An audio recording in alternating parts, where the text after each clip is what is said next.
अस्सलाम वालेकुम, मेरा नाम अहमद समी है। मैं मीरपुर आज़ाद कश्मीर में रहता हूँ। आज मेरा मौजू है इंटरनेट के फ़ायदे और नुकसान। अगर बात जाती है फ़ायदों की तो पेरेंट्स अपने बच्चों के लिए अपने बच्चों के लिए बच्चों की जो स्टडी है उसका फ़ायदा उठा सकते हैं कि इंटरनेट के मुताबिक से फ़ायदा उठा सकते हैं। आप अपने बच्चों को बता सकते हैं जो चीज़ें जिस चीज़ों का उनको शौक हो, जिन चीज़ों को उनको मालूम ना हो, उस चीज़ों के बारे में बताएं। और इंटरनेट का और वो भी चीज़ें पॉसिबल हो गई है जो पहले मोबाइल से पहले ही पॉसिबल थी।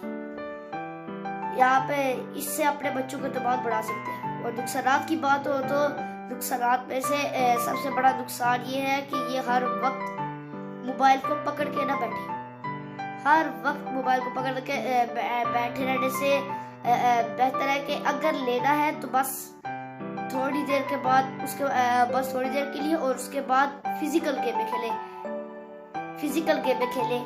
और ये नहीं कि हर 4 घंटे तक बैठे रहे। और पेरेंट्स को भी चाहिए कि अपने बच्चों का ध्यान रखें। ये नहीं कि वहाँ बैठ के आराम स्कूल से बोलेंगे बच्चा आराम से बैठा हुआ है तो अब बस इसका कुछ नहीं, आराम से बैठा हुआ है, स्कूल है बस और कुछ भी नहीं। ये आपका बच्चों का मुस्तकबिल खराब कर रहा है। ये इस तरह नहीं, सारा कुछ खराब कर देगा इसका। आप अपने बच्चों के साथ ये मैंने काफी दफा बात सुनी है कि बच्चे जो काफी माँ बाप ऐसे हैं जिनको महंगे मोबाइल मिल जाते हैं, वो लेकर खुद बैठ जाते हैं। बच्चों का भी ऊपर से दिल करता है, वो पेरेंट्स खुद आके बैठ जाते हैं। बच्चों का दिल भी करता है और बच्चों को आपकी जरूरत वो चाहते हैं कि आप उनके लिए जरूरी बने। वो चाहते हैं कि आप उनके साथ खेलें।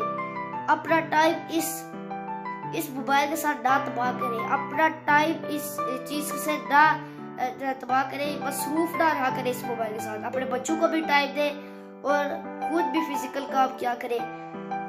अक्सर सारे लोग हर वक्त मोबाइल पे लगे, कुछ फैमिलीज होती है कि हर वक्त मोबाइल पे लगी रहती है, हर वक्त मोबाइल पे लगी है तो कोई काम नहीं उनको होता, हर वक्त मोबाइल पे लगे रहते हैं। वो फैमिली का कुछ नहीं है, वो किसी काम की नहीं होगा। आपका फायदा इसलिए होगा कि आप फायदा उठा सकते हैं स्टडी के बारे में, मगर इतना नहीं यूज करना चाहिए। बच्चों को भी ना यूज करने दें और खुद भी ना यूज करें।